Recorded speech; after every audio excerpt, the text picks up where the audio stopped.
हो गया। जय हिंद दोस्तों, मैं हूं हसन मेहंदी खान और आप देख रहे हैं हर्पल इंडिया। इस समय हम सुल्तानपुर के रेलवे स्टेशन पे प्लेटफॉर्म नंबर 1 पे बैठे हुए हैं और यहाँ पर हमारे साथ रेलवे के कर्मचारीगण भी मौजूद है, पदाधिकारी भी है, तमाम सारे लोग मौजूद हैं, जिसमें महिलाएं भी आपको कुछ दिख रही हैं और एक बैनर लगा हुआ है पुरानी पेंशन बहाली को लेकर के। तो पहले हम बतिया लेते हैं इनसे कि भैया इनके परेशानी का हुआ है। ये तो तीसरे चौथे महीना एक तो धरना प्रदर्शन खड़ा के रहते सेवित कमो ना करत है और सरकार के बड़ी दिक्कत होती है। थोड़ा आप आगे आ जाइए, उसके बाद फिर आपसे बात करते हैं। तो हमारे साथ कर्मचारी है रेलवे के, तो इनसे हम बतियाई ले कि भैया काहे कई सब जो है सब चौथे पांचवें महीना छठे महीना दरी बिछा लिया, बैठ गया, जिंदाबाद मुर्दाबाद करे लग गया। तो सबसे पहले हम आपसे ही जानना चाहते हैं कि आपके नाम का हुआ, जो हमारे दर्शक है उनका अपन नाम बताओ। मैं Suresh Chandra Dwivedi, branch secretary Northern Railway Men's Union Sultanpur. अच्छा, तो हम आपसे ये जानना चाहते हैं कि काहे पेंशन वेंशन बहाली है, जब गवर्नमेंट कहा है खत्म करत है तब बेचबाजी प्राइवेट कह देती है, तब कहा पेंशन वेंशन लेता है, नौकरी करा पैसा लिया जा घरे। पेंशन हमारी सामाजिक सुरक्षा है, पेंशन हमारा अधिकार है, पेंशन हम अपनी कमाई से पेंशन लेते हैं। सरकार में बैठे हुए नुमाइंदे अपनी एक नहीं दो दो तीन तीन चार चार छः छः सात सात पेंशन लेने वाले बैठे हुए हैं। हमारे वोट से चुन करके जाते हैं, हमारी पेंशन समाप्त करते हैं और अपनी 5-5 6-6 पेंशन ले रहे हैं। जिस पेंशन स्कीम के दायरे में हमको आज ले आए हैं ये लोग, उस पेंशन की कोई गारंटी नहीं है। 10% हमारा पैसा, उतना ही सरकार का अंशदान, उसको सरकार शेयर मार्केट में लगा रही है। शेयर मार्केट पर सरकार का भी कंट्रोल नहीं है।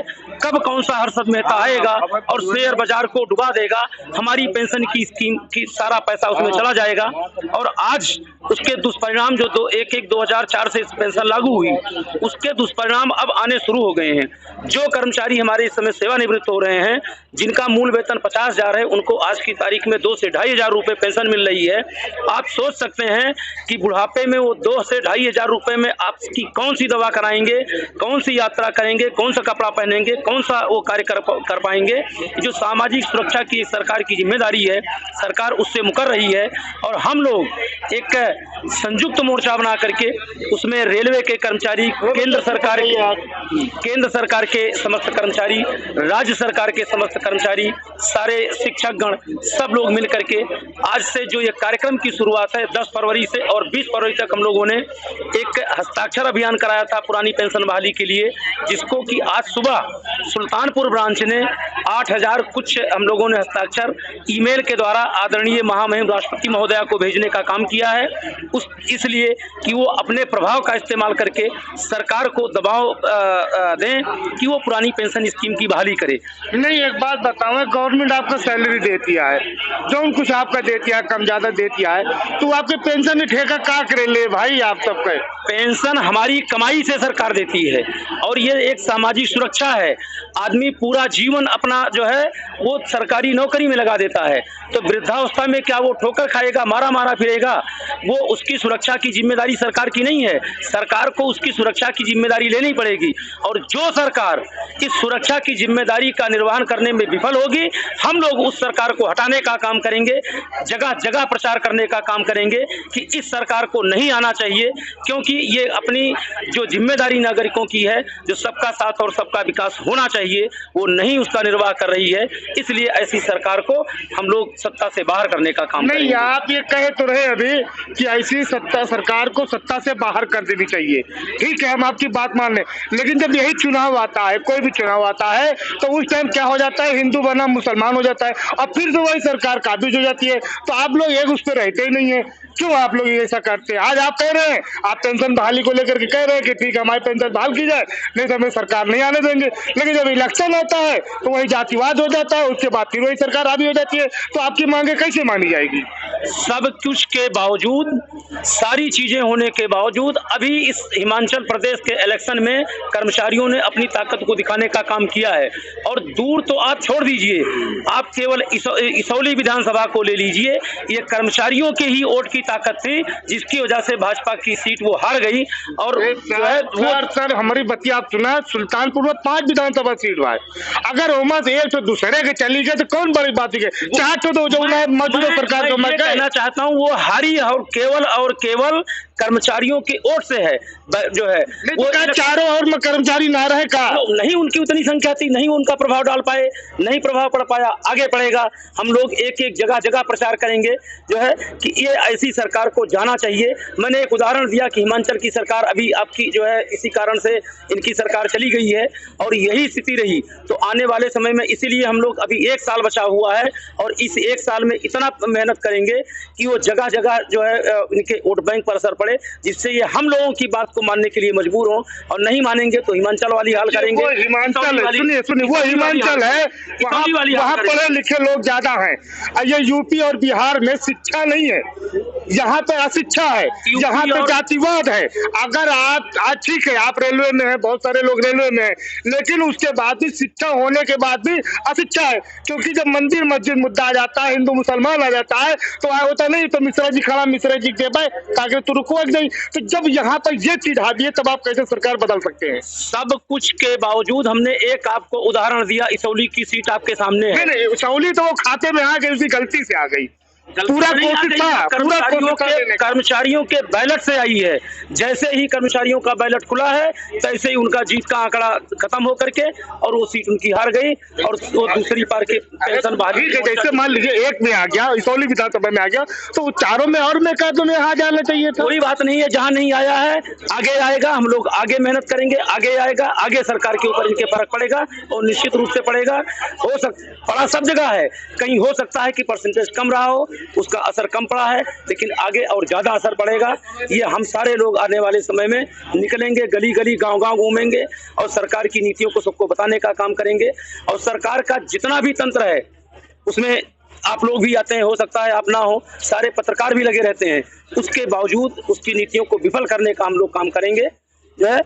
और ये हम लोगों का संकल्प है। आप सरकार के खिलाफ प्रचार करेंगे, अब कौन सरकार आप तक नौकरी से निकाल दी तो क्या करेंगे? हम लोगों के पास संगठन है, हमारे पास वोट के से जीत करके हम आए हैं, वो सरकार ने ही वोटिंग कराई है और लोगों के मुद्दों को उठाने के लिए हमको बैठाया गया यहाँ पर। सर आप भूल रहे, आपके पास संगठन है, उसके पास ताकत है, लाठी है। सारे लाठी की ताकत, अहिंसा की ताकत के आगे सब झुक जाती हैं। जिस समय हम लोग लेकर के अपने लोगों को बैठ जाएंगे सारी ताकतें फेल हो जाएंगी। अंग्रेजों के पास इससे बड़ी ताकत थी और जो है केवल एक डंडा लेकर के अहिंसा के सहारे गांधी जी ने पूरे अंग्रेजों का सफाया कर दिया था। इसलिए हम लोग फोर्स की ताकत से नहीं डरने वाले हैं, हम लोग अहिंसा की ताकत से उनकी हिंसा की ताकत का मुकाबला करेंगे। मान लीजिए अगर गवर्नमेंट आपको निकाल देगी सर्विस से, तब आप क्या करेंगे? हमारे ऐसे पेंशन जो ये मिली थी वो ऐसे नहीं मिली थी। हमारे तमाम साथी आदरणीय JP चौबे जी महामंत्री थे यहाँ पर वो धारा 14(2) में 3 बार मूव किए गए, 12 साल नौकरी से बाहर रहे। तमाम जब भी स्ट्राइक करते हैं, मेरे यूनियन दफ्तर में आप देख लीजिए एक लिस्ट लगी हुई है, सन 74 में इतने आदमी गिरफ्तार किए गए थे, इतने आदमी नौकरी से निकाले गए थे, कम से कम 35 से 36 हजार आदमी रिमूवल फ्रॉम सर्विस हुए थे, तमाम लोग जेल में गए थे। सरकार ने उल्टे सीधे मुकदमे लगा करके उनको जेल में बंद कर रखा था। जो लोग स्ट्राइक पर थे उनको रेल की पटरियों को तोड़ने के आरोप में गिरफ्तार किया था, लेकिन हमारा आंदोलन नहीं झुका और हम लोगों ने 74 में अपना बोनस ले करके ही दम लिया। वही इस बार भी करेंगे, चाहे जितना जो है जुल्म सितम करेंगे, लेकिन हम लोग अपनी एकता के सहारे अब उनके सारे जुल्म सितम को झुकाने का काम करेंगे। जिस टाइम की बात कर रहे हैं, जिस टाइम हिंदू मुसलमान एक थाली में बैठ के खाना खाता था, कोई भेदभाव नहीं होता था, लेकिन आज का वो टाइम है कि हिंदू मुसलमान एक थाली में नहीं, एक साथ बैठ के खाना पसंद नहीं कर रहा है। तो आप कैसे उस लड़ाई को लड़ सकते हैं? ये सरकारी संस्थान है, यहाँ पर ये रेलवे है, यहाँ अगर एक पंजी यहाँ पर लोग हमारा एक खींच रहा है, एक ठाकुर खींच रहा है तो एक मुसलमान भी उसमें हाथ लगाया है, एक ब्राह्मण भी हाथ लगाया है। यहाँ कोई जातिवाद का बंटवारा नहीं है, यहाँ सारे कर्मचारी एक हैं।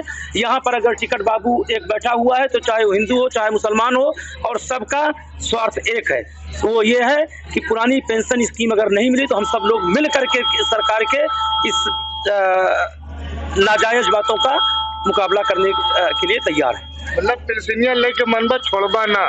इस 2024 के पहले निश्चित रूप से पेंशन बहाली की घोषणा करवाएंगे। अभी आप लोगों ने देखा होगा, हम लोग इसके लिए गोली भी खाएंगे, पानी की बौछार भी खाएंगे, पटरी पर भी लेटेंगे, डंडा भी खाने के लिए तैयार हैं।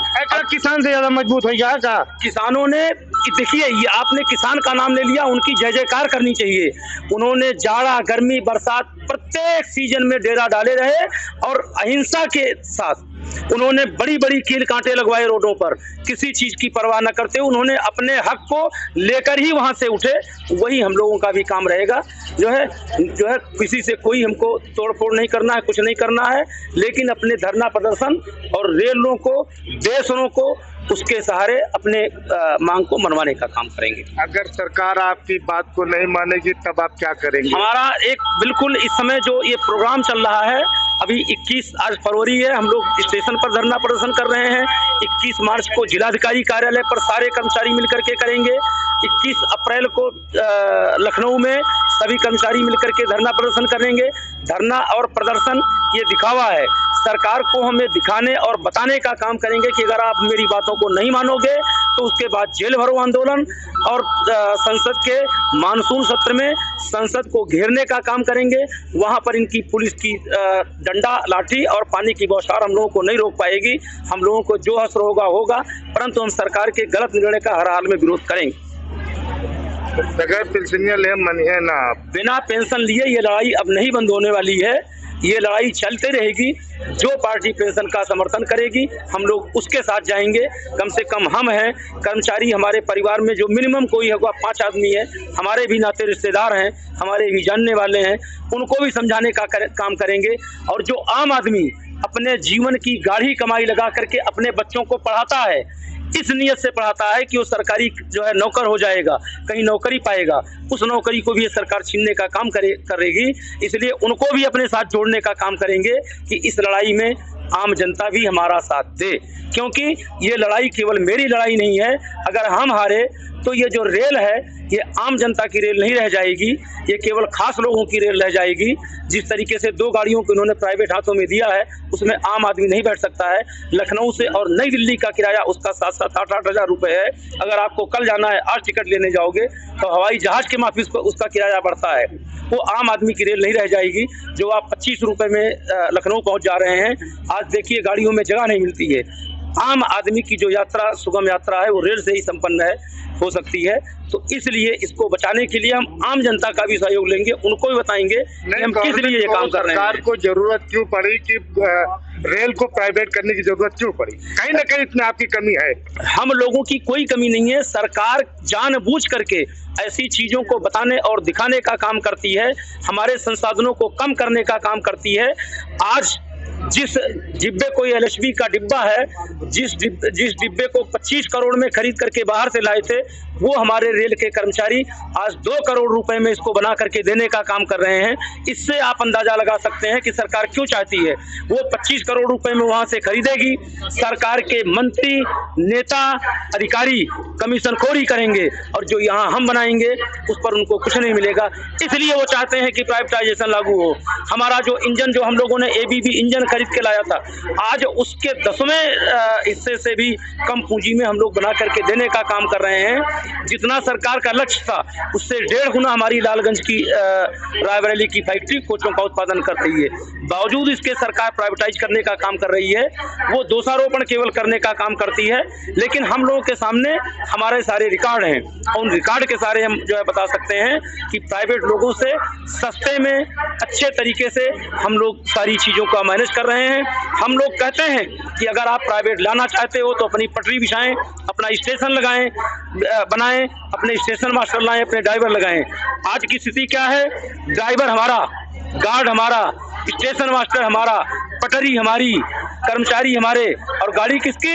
अबानी और अडानी की। वो प्रथा बदलनी चाहिए। अपनी पटरी बिछाएं, अपना स्टेशन बनाएं, अपनी रेल चलाएं। सरकारी में कोई जो है हम लोग दखलंदाजी नहीं करने देंगे। नहीं, देखिए हम आपको बताना चाहेंगे जो ऊपर बड़े बड़े हैं उनके साथ जो आपके उच्च अधिकारी हैं उनकी भी सहभागिता होगी, तभी ऐसा हो पाता है कि 2 करोड़ का डिब्बा 25 करोड़ में आता है। ये चाहे अधिकारी हों, सब इसी हमारे देश के नागरिक हैं। हमारे आपके वोट से वहां जाकर के बैठते हैं, लेकिन वहां जाने के बाद उनके स्वार्थ बदल जाते हैं। कोई नेता, कोई अधिकारी अब इस समय अंग्रेज नहीं रह गया है, अब सारे हमारे भारत देश के नागरिक हैं। लेकिन जब उनके स्वार्थ अलग हो जाएंगे, उनकी सोच अलग हो जाएगी, उस समय ये लोग ऐसा काम करते हैं, अपने व्यक्तिगत स्वार्थ के लिए करते हैं। निश्चित रूप से अगर भ्रष्टाचार पर अंकुश लगेगा तो जो हम लोग काम कर रहे हैं इसको लोगों को बताने की जरूरत है कि कितने कम में हम लोग काम कर रहे हैं, बावजूद इसके सरकार प्राइवेटाइजेशन की दिशा में आगे बढ़ रही है। तो वो क्यों बढ़ रही है, उसका क्या उद्देश्य है, इसको भी आम जनता को समझना चाहिए। जैसा कि मैंने पहले बताया, नहीं तो वही होगा कि जैसे आज की तारीख में आप किसी उस पर जाइए, आपके पास अगर पैसा नहीं है 600 रुपये 800 रुपये देने का, तो आप हाईवे पर नहीं चल पाएंगे, फिर आपको अपनी उस पर चलना पड़ेगा। तो ये लोगों को समझाने की ज़रूरत है, और जो उस पर चलने वाले हैं उस पर चलें, लेकिन जो आम जनता की चीज़ है, जैसा कि मैंने पहले कहा, अगर प्राइवेटाइजेशन करना चाहते हैं तो अलग से पटरी बिछाएं, अलग से स्टेशन बनाएं, अलग से स्टाफ भर्ती करें, चलाएं। लेकिन जो सरकारी संस्था में हमारी पूर्व की सरकारों ने दे रखा है उसको बिगाड़ने की अनुमति हम लोग नहीं देंगे। उसके लिए हम लोग संघर्ष करेंगे, आखिरी सांस तक संघर्ष करेंगे। तो ये आपका धरना आज से शुरू हुआ है,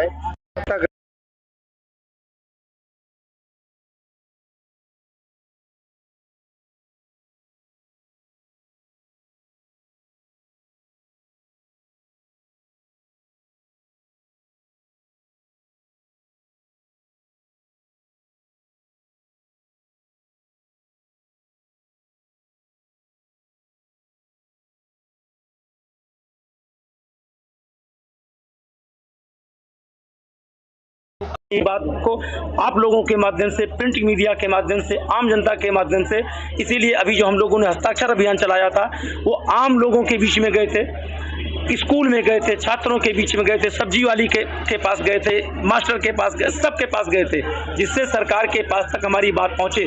आज कल से लेकर के आज तक तमाम हमारे एलआईयू के साथियों ने हमसे संपर्क करने का काम किया। मैंने उनको बताया कि देखिए आप इस बात को पहुंचाइए उनके पास कि कर्मचारी और आम जनता सब मिल रहे हैं सारे जो है, और उससे सरकार का ही नुकसान होने वाला है, आम जनता का नुकसान होने वाला है। इसलिए आप अपने नीतियों पर पुनर्विचार करें और लोगों की अपेक्षाओं के अनुरूप, क्योंकि लोकतंत्र ये लोगों का लोगों के लिए शासन है, तो उनकी अपेक्षाओं का ध्यान रखें और उन अपेक्षाओं के ऊपर खरा उतरने का काम करें। बहुत बहुत शुक्रिया आपका कि आपने मुझे वक्त दिया, और अपने जो आपके साथी हैं जो आज धरने पे बैठे हुए हैं। तो आज के बाद आपका धरना प्रदर्शन कब होगा, कहाँ पे होगा?